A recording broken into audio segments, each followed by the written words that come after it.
মালদা দক্ষিণে দলীয় প্রার্থী শাহনওয়াজ আলী রায়হানের সমর্থনে সভায় সিপিএম এবং বিজেপিকে কার্যত ধুয়ে দিলেন বাংলার মুখ্যমন্ত্রী মমতা বন্দ্যোপাধ্যায়।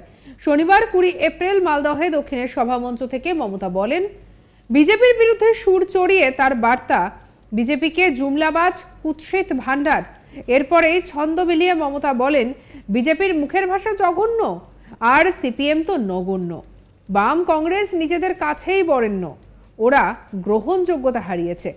তবে তাৎপর্যভাবে তিনি কংগ্রেসের উদ্দেশ্যে বলেন, কংগ্রেস যেখানে যেখানে লড়াই করছে ভালো করে লড়াই করুক, পুরো মদত দেব, কিন্তু তৃণমূল কংগ্রেসের ভোট কাটতে আসবে না। কি বলছেন মুখ্যমন্ত্রী, শুনব।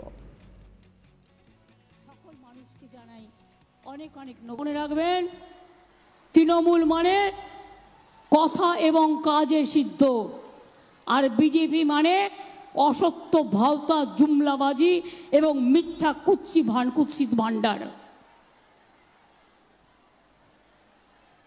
মুখের ভাষাটাও জঘন্য, আর সিপিএম তো নগণ্য, আর কংগ্রেস তো আবার সিপিএম কংগ্রেস নিজেরা নিজেদের কাছে বরেণ্য, মানুষের কাছে গ্রহণযোগ্য নয় এদের। আমি এখনো কথা দিয়ে বলতে পারি, মালদা উত্তরে প্রসূনকে দিন, প্রসূন ভালো কাজ করবে, আপনাদের কথা পার্লামেন্টে সোচ্চার হয়ে বলবে, মার খেলে মার খাবে কিন্তু জায়গা ছাড়বে না, জমি ছাড়বে না, মানুষের হাতে হাত দিতে দেবে না। এদিন বিজেপিকে এক হাত নেন মমতা বন্দ্যোপাধ্যায়। দেশের সবকটি রাজ্যে বিজেপি সব আসন পাবে প্রশ্ন তুলে মমতা বলেন যে বিজেপি বলছে 400 পার করবে। কেরালা, তামিলনাড়ুতে আদৌ বিজেপি কোনো ভোট পাবে না। গতবার সব জায়গায় ভোট পেয়ে 303 হয়েছিল। মমতা তুলে ধরেন বিধানসভা নির্বাচনের কথাও।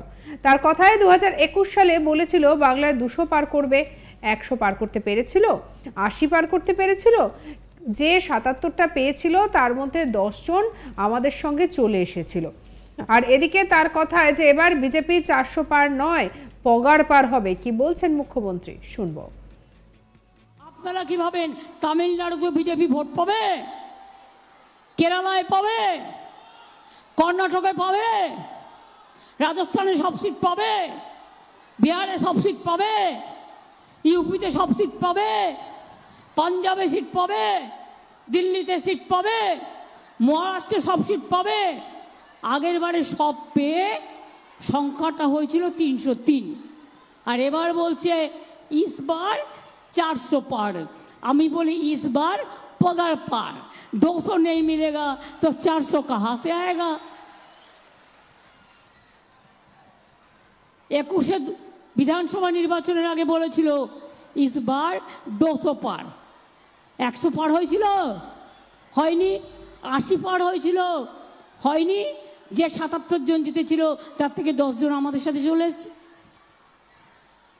আর এখন বলছে इस बार 400 পার। যদি এতটাই আপনারা কনফিডেন্ট হন তাহলে কেন চমকাচ্ছেন? কেন শুধু সেন্ট্রাল ফোর্স দিয়ে ইলেকশন করছেন? কেন স্টেট পুলিশকে কাজ করতে দিচ্ছেন না? মনে রাখবেন, কেন দাঙ্গা করতে গেলেন, কেন দাঙ্গা করতে গিয়েছিলেন? ধর্ম নিয়ে মিছিল আপনি করতেই পারেন, কারো কোনো আপত্তি নেই।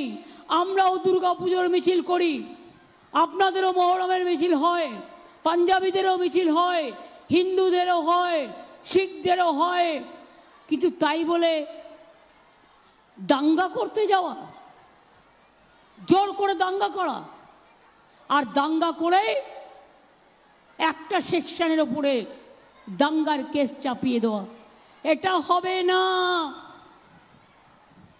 কথাটা গেছে কানে?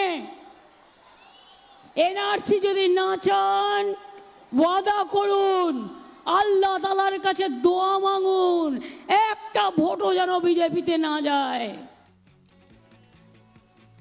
প্রসঙ্গত, মালদা জেলার 2টি আসনই গতবার হাতছাড়া হয়েছিল তৃণমূল কংগ্রেসের। মালদা উত্তর পেয়েছিল বিজেপি আর মালদা দক্ষিণ পেয়েছিল কংগ্রেস। আর এবার প্রচারে 2টি আসনই তৃণমূলকে দেওয়ার আবেদন করলেন মমতা। এদিনের সভা থেকে মমতা বলেন, বিজেপিকে ভোট দিলে জানবেন ওরা আর নির্বাচন হতে দেবে না, তাই ওদেরকে ভোট দেবেন না। দেশকে বাঁচাতে এদিনের সভায় যুব সমাজকে এগিয়ে আসার বার্তা দেন তিনি। সর্বধর্ম সমন্বয়ের কথা বলবে, তাই বলবো সকাল সকাল ভোট দিন, জোড়া ফুলে ভোট দিন। নিজের ভোট নিজে দিন, জোড়া ফুলে ভোট দিন। নিজের ভোট নিজে দিন, জোড়া ফুলে ভোট দিন। কি বলছেন এই প্রসঙ্গ নিয়ে মুখ্যমন্ত্রী, শুনবো। জোড়া ফুলে ভোট দিন। আপনারা কি মনে করেন না দেশটাকে বাঁচাতে হবে? আর যদি মোদি ক্ষমতায় আসে আর কোনো নির্বাচন করবে না, মাথায় রাখবেন এটাই শেষ নির্বাচন হবে ওদের জন্য। তাই ওদের মুখ বন্ধ করে দিন, ওদের ভোট দিয়ে ওদের মুখ বন্ধ করে দিন। এনআরসি করার মুখ বন্ধ করে দিন, সিএ করার মুখ বন্ধ করে দিন, ইউনিফর্ম সিভিল কোড করার মুখ বন্ধ করে দিন। 100 দিনের কাজ না দেওয়ার জন্য ভোট বন্ধ করে দিন। আবাস যোজনা না দেওয়ার জন্য ওদের ভোট দেবেন না, ওদের ভোটটা বন্ধ করে দিন। মালদা দক্ষিণে দলীয় প্রার্থী শাহনওয়াজ আলী রায়হানের সমর্থনে সভায় সিপিএম এবং বিজেপিকে কার্যত তুলোধনা করলেন, বলা যায় কার্যত ধুয়ে দিলেন মুখ্যমন্ত্রী মমতা বন্দ্যোপাধ্যায়। শনিবার 20 এপ্রিল মালদা দক্ষিণের সভা মঞ্চ থেকে মমতা বলেন, বিজেপির বিরুদ্ধে সুর চড়িয়ে তার বার্তা বিজেপিকে জুমলাবাজ, কুৎসিত ভান্ডার। এরপরই ছন্দ মিলিয়ে বলেন যে বিজেপির মুখের ভাষা জঘন্য আর সিপিএম তো নগণ্য। কি বলছেন শুনবো। মনে রাখবেন, তৃণমূল মানে কথা এবং কাজে সিদ্ধ, আর বিজেপি মানে অসত্য, ভাওতা, জুমলাবাজি এবং মিথ্যা কুৎসিত ভান্ডার। মুখের ভাষাটাও জঘন্য, আর সিপিএম তো নগণ্য। আর কংগ্রেস তো আবার সিপিএম কংগ্রেস নিজেরা নিজেদের কাছে বরেণ্য, মানুষের কাছে গ্রহণযোগ্য নয় এদের। আমি এখনো কথা দিয়ে বলতে পারি, মালদা উত্তরে প্রসূনকে দিন, প্রসূন ভালো কাজ করবে, আপনাদের কথা পার্লামেন্টে সোচ্চার হয়ে বলবে। মার খেলে মার খাবে, কিন্তু জায়গা ছাড়বে না, জমি ছাড়বে না, মানুষের হাতে হাত দিতে দেবে না। আপনারা কি ভাবেন তামিলনাড়ুতে বিজেপি ভোট পাবে? কেরালায় পাবে? কর্ণাটকে পাবে? রাজস্থানে সব সিট পাবে? বিহারে সব সিট পাবে? ইউপিতে সব সিট পাবে? পাঞ্জাবে সিট পাবে? দিল্লিতে সিট পাবে? মহারাষ্ট্রে সব সিট পাবে? আগের বারে সব পেয়ে সংখ্যাটা হয়েছিল 303, আর এবার বলছে ইসবার 400 পার। সঙ্গে রাখুন আজ তাক বাংলাকে, সাবস্ক্রাইব করতে ভুলবেন না।